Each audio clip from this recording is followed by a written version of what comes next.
اللہ اللہ اللہ اللہ اللہ اللہ۔ الحمدللہ رب العالمین، الصلاۃ والسلام علی سید الانبیاء والمرسلین وعلی آلہ واصحابہ اجمعین، اما بعد، اعوذ باللہ من الشیطان الرجیم، بسم اللہ الرحمن الرحیم۔ یا ایہا الذین آمنوا کتب علیکم الصیام کما کتب علی الذین من قبلکم لعلکم تتقون، ایام معدودات، فمن کان منکم مریضا او علی سفر فعدۃ من ایام اخر، وعلی الذین یطیقونہ فدیۃ طعام مسکین، فمن تطوع خیرا فہو خیر اللہ، وان تصوموا خیر لکم ان کنتم تعلمون۔ آمنت باللہ، صدق اللہ مولانا العظیم۔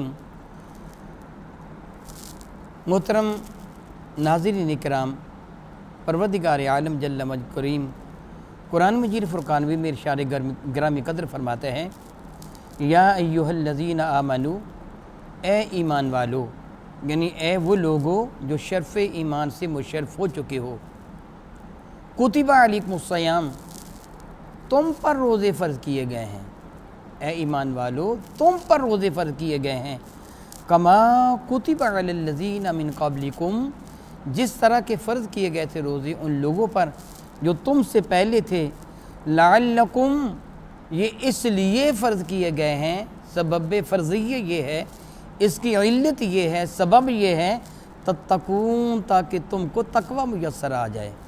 اور یہ روزے بہت زیادہ نہیں ہیں بلکہ ایام معدودات، یہ گنتی کے چند دن ہیں۔ فمن کان منکم مریضا، پس تم میں سے اگر کوئی بیمار ہو جائے، وہ روزہ رکھنے کی طاقت نہ رکھتا ہو، او علی سفر، یا سفر پر ہو، جس طرح اس زمانے کا سفر پیدل کیا جاتا تھا، اونٹوں پر، گھوڑوں پر، گدھا گاڑیوں پر، بیل گاڑیوں پر کافروں کی شکل میں سفر کیا جاتا تھا۔ خلا کے کائنہ فرماتا ہے وَعَلَىٰ سَفَرٍ، یا تم حالت سفر میں ہو تو فَعِدَّةٌ مِّنْ أَيَّامٍ أُخَرَ، تو روزوں کی گنتی کی تعداد بعد کے دنوں میں پوری کر لینا۔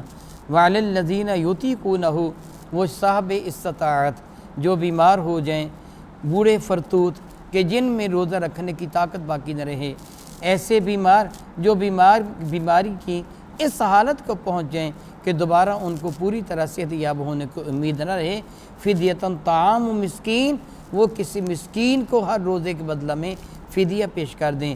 فمن تطوع، جو روزہ بھی رکھ لے، فدیہ بھی دے دے، خیراً، اس کے لیے بہتر ہے، یا پھر جو زیادہ دے دے، یعنی روزوں کا جو فدیہ مقرر ہے اس سے بھی زیادہ دے دے، مراد یہ جو بھی بلائی کرے گا، فہو خیر لہ، وہ اس کے حق میں بہتر ہے، وَأَن تَصُومُوا خیر لکم، اور اگر تم روزہ رکھ ہی لو تو یہ تمہارے حق میں بہتر ہے، ان کنتم تعلمون، اگر تم کو علم ہے۔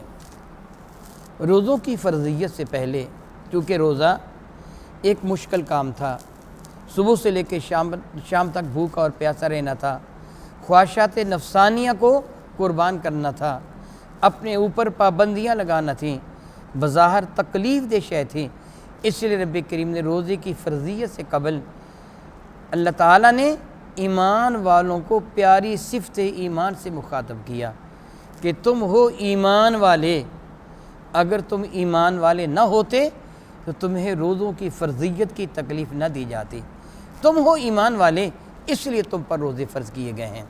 یہاں بات قابل غور ہوگی کہ رب کائنات نے جو صفت ایمان سے ان کو متصف فرمایا، یہ فرمایا تم ہو ایمان والے، اور اس لیے میری بات کا انکار تم نہیں کرو گے، کیونکہ ایمان والے جو ہوئے، ایمان والا کون ہوتا ہے، پہلے ہمیں یہ سمجھنا ہوگا۔ اور پھر روزے کی فرضیت، روزے کی تکالیف، روزے کی پابندیاں پھر کچھ بھی محسوس نہیں ہوتی اگر پتہ چل جائے کہ ایمان کس دولت کا نام ہے۔ اس لیے پہلے میں گفتگو کروں گا ایمان کسے کہتے ہیں، کہ رب کائنات جل وعلا نے یہاں فرمایا اے ایمان والو، اگرچہ عرف عام میں ایمان وہی ہے کہ آمنت باللہ و ملائکتہ و کتبہ و رسلہ، جس طرح صحیح مسلم کی حدیث مبارکہ میں حضرت جبریل امین نے میرے نبی سے پوچھا تھا مل ایمان کہ ایمان کیا ہے، اور میرے کریم آقا نے اس کی وضاحت فرمائی تھی۔ بلا شک و شبہ یہ ساری کی ساری چیزیں ایمان کی صفات ہیں۔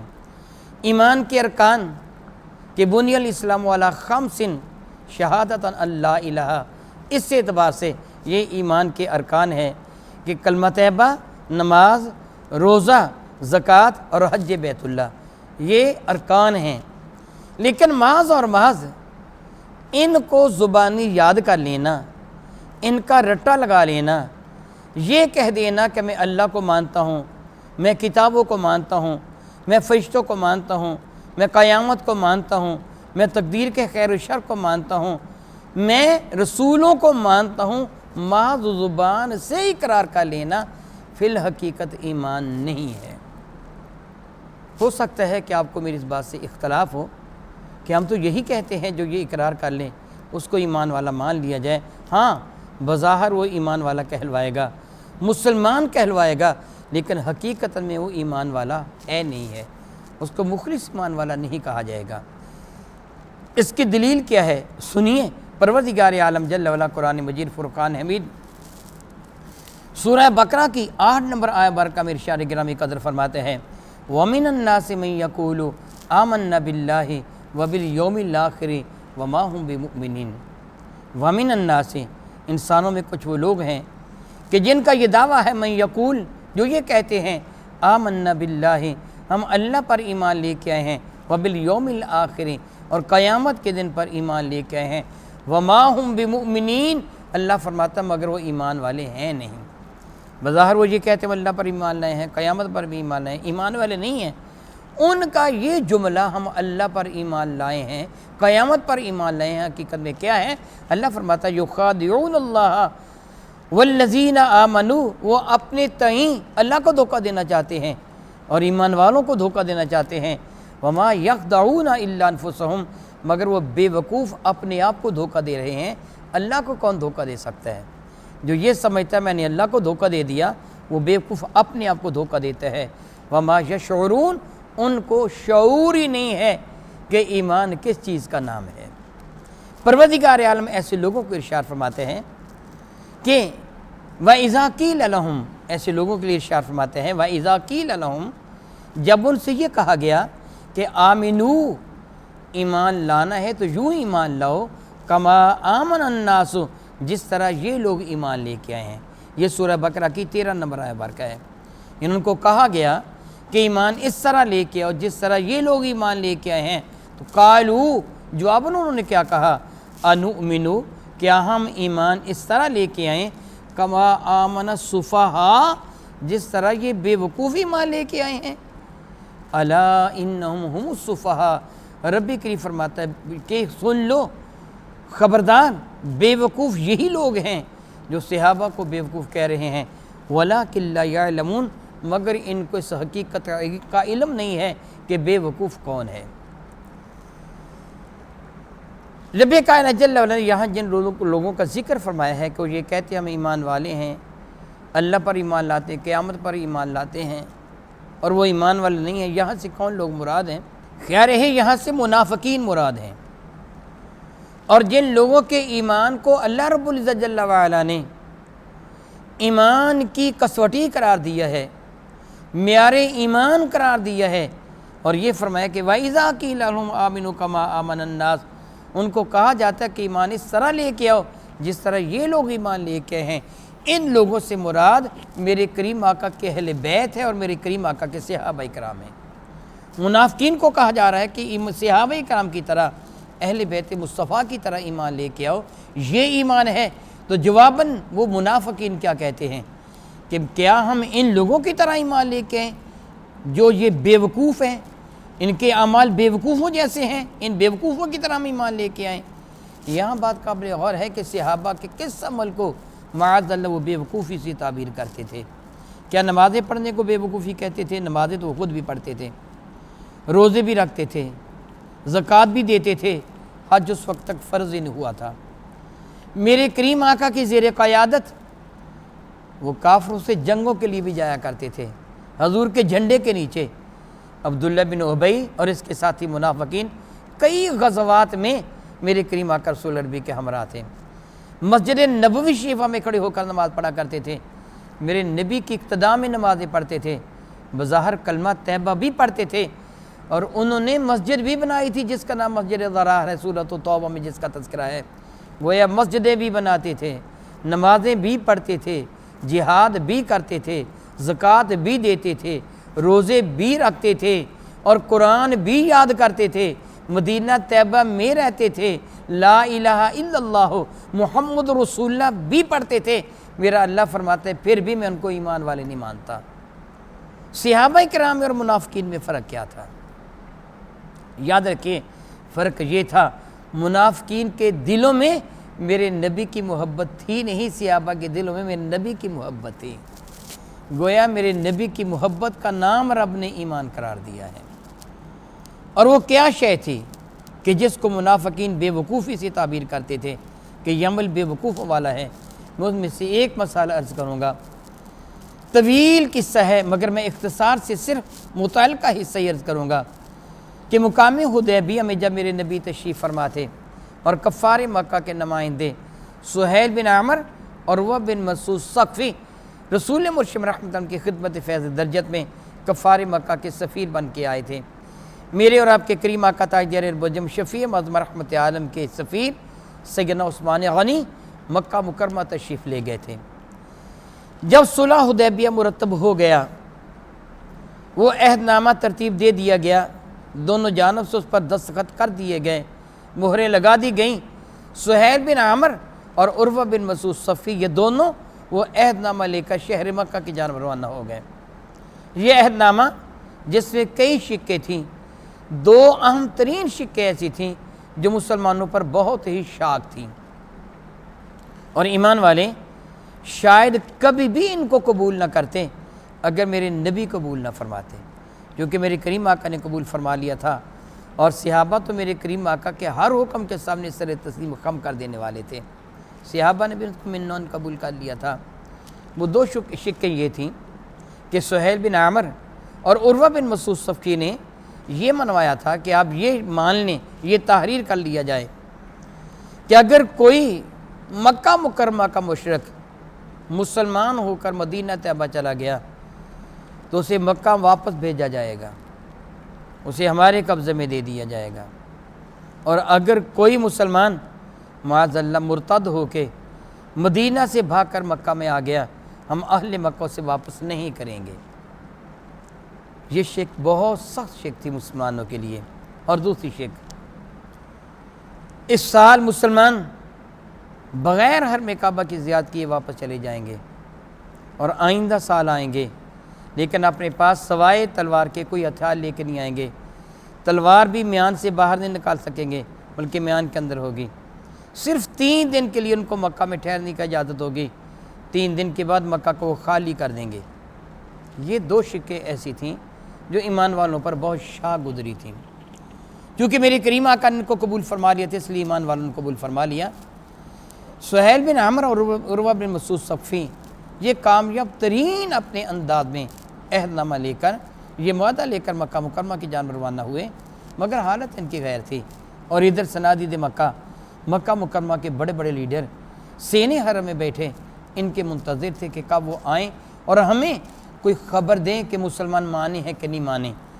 کیا مسلمانوں نے معاذ اللہ تعالیٰ ثم معاذ اللہ تعالیٰ مسلمانوں نے کہیں یہ ارادہ تو نہیں کر لیا کہ وہ حملہ کریں گے، لڑائی ہوگی، مکہ میں کچھ تو خون ہوگا، انسانوں کی لاشیں یہاں تڑپیں گے؟ وہ سوچ رہے تھے، یا پھر کیا مسلمان واپس چلے جائیں گے؟ وہ یوں ہی سوچ رہے تھے کہ یہ دونوں آ گئے۔ ان کو دیکھ کر گونا ان کو تسلی ہوئی، وہ تجسس کا مجسمہ بنے، ان کو دیکھنے لگے۔ جب سہیل بن عامر اور عروہ بن مسعود دونوں سینے حرم میں داخل ان کے پاس آئے تو ان کے چہروں پر ہوائیاں اڑ رہی تھیں۔ صنادید مکہ جو پہلے سے فکر مند تھے مزید فکر مند ہو گئے، کہنے لگے کیا کامیاب معاہدہ نہیں ہو سکا؟ کیا مسلمان نہیں مانے ہیں؟ لڑائی ہوگی؟ کیا مکہ میں کچھ تو خون ہوگا؟ انہوں نے کہا نہیں بلکہ بڑا کامیاب معاہدہ کر کے آئے ہیں۔ پھر انہوں نے یہ دو شقیں ان کے سامنے پیش کی کہ ہم نے اتنا کامیاب معاہدہ کیا ہے کہ اپنی ہر بات منوائی ہے اور مسلمانوں کے نبی کی ایک بھی بات نہیں مانی ہے۔ کفار مکہ حیران ہو کے کہنے لگے پھر تم اتنے پریشان کیوں نظر آ رہے ہو؟ سہیل بن عمر کہنے لگا میں اس حقیقت سے پردہ اٹھاؤں گا، لیکن اس سے پہلے کہ میں تمہیں بتاؤں کہ ہم کیوں پریشان ہیں، تم بتاؤ کہ میرے بارے میں تم کیا سمجھتے ہو، میرے بارے میں تمہارا خیال کیا ہے، میں کیسا شخص ہوں؟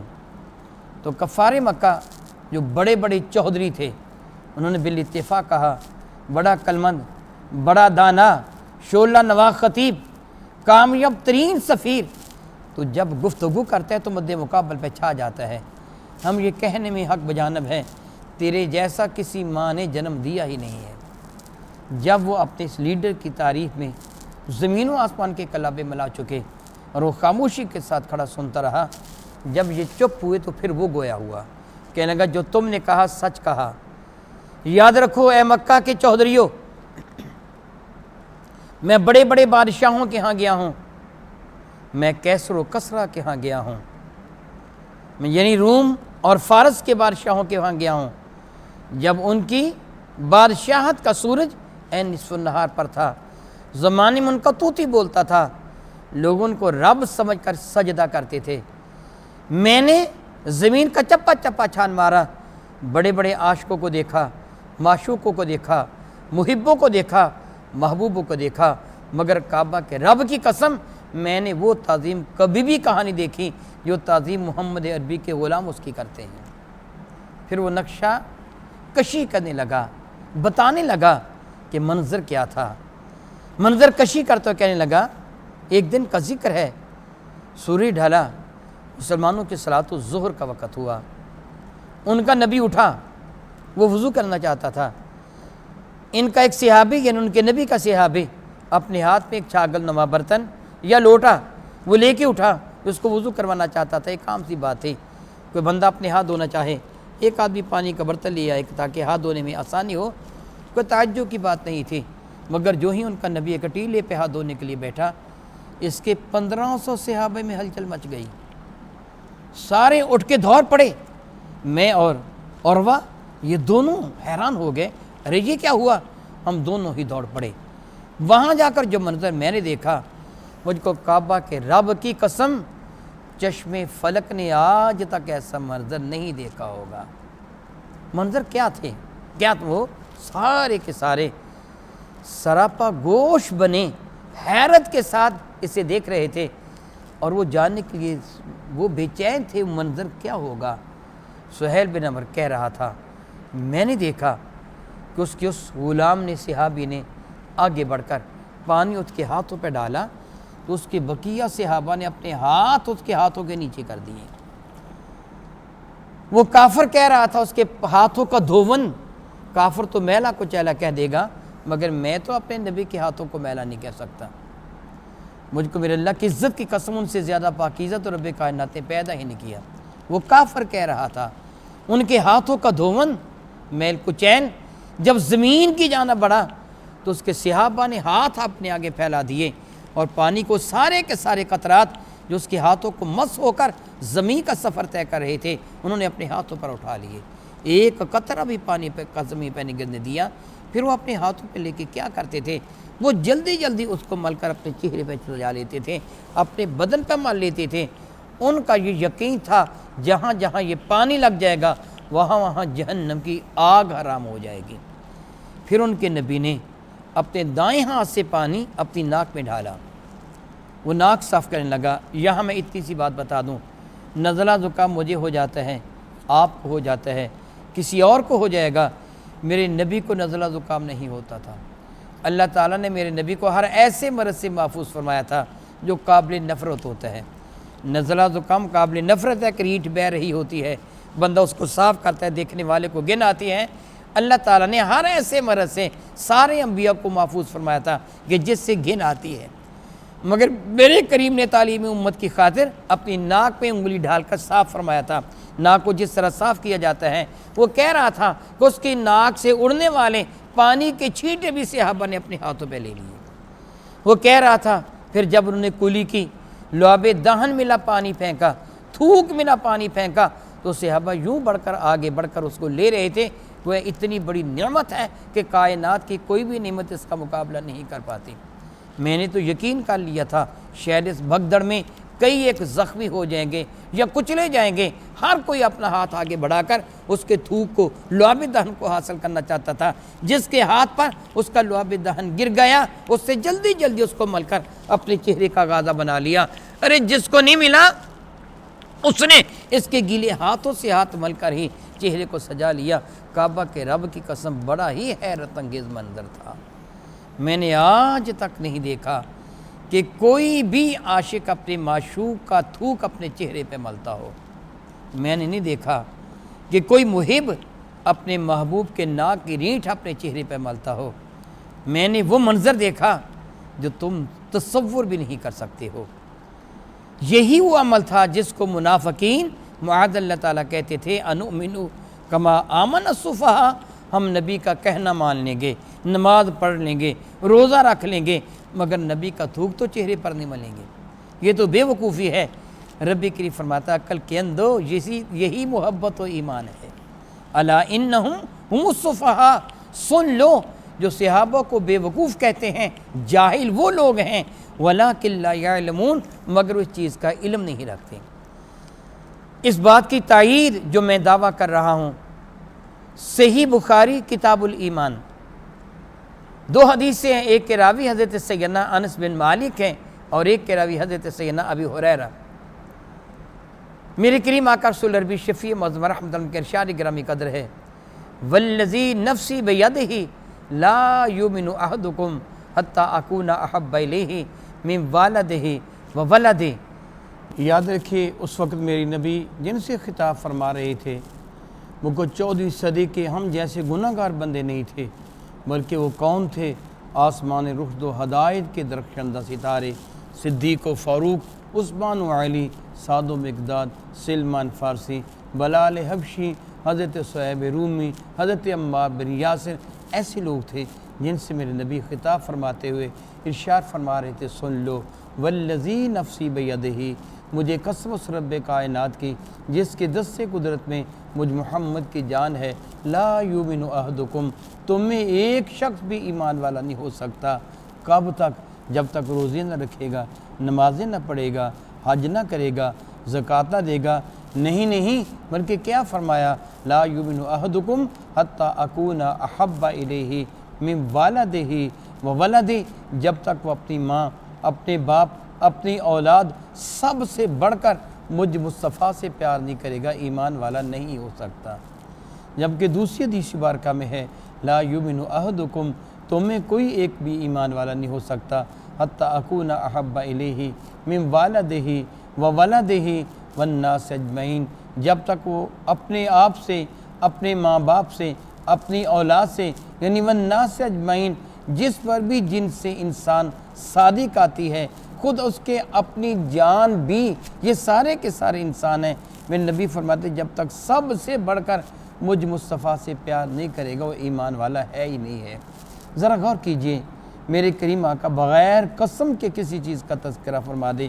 بطور مثال عرض کرتا ہوں، رب کائنات جل وعلا نے میرے نبی کو اپنی توحید کی تبلیغ کا حکم دیا تو کیا فرمایا؟ قل هو اللہ احد۔ یا رسول اللہ صلی اللہ تعالی وسلم، آپ اعلان کر دیجئے، کہہ دیجئے، هو اللہ احد، وہ اللہ تعالیٰ ایک ہے، یکتا ہے، یگانہ ہے، اللہ الصمد، اللہ بے نیاز ہے۔ یہاں کوئی قسم ذکر نہیں فرمائی۔ میرے نبی بغیر قسم کے کسی چیز کا ذکر فرما دیں، کوئی خبر دے دیں، اس کا انکار کفر ہے۔ تو جس چیز کو میرے نبی قسم سے مؤکد فرما دیں، اس کی اہمیت کس قدر زیادہ ہوگی۔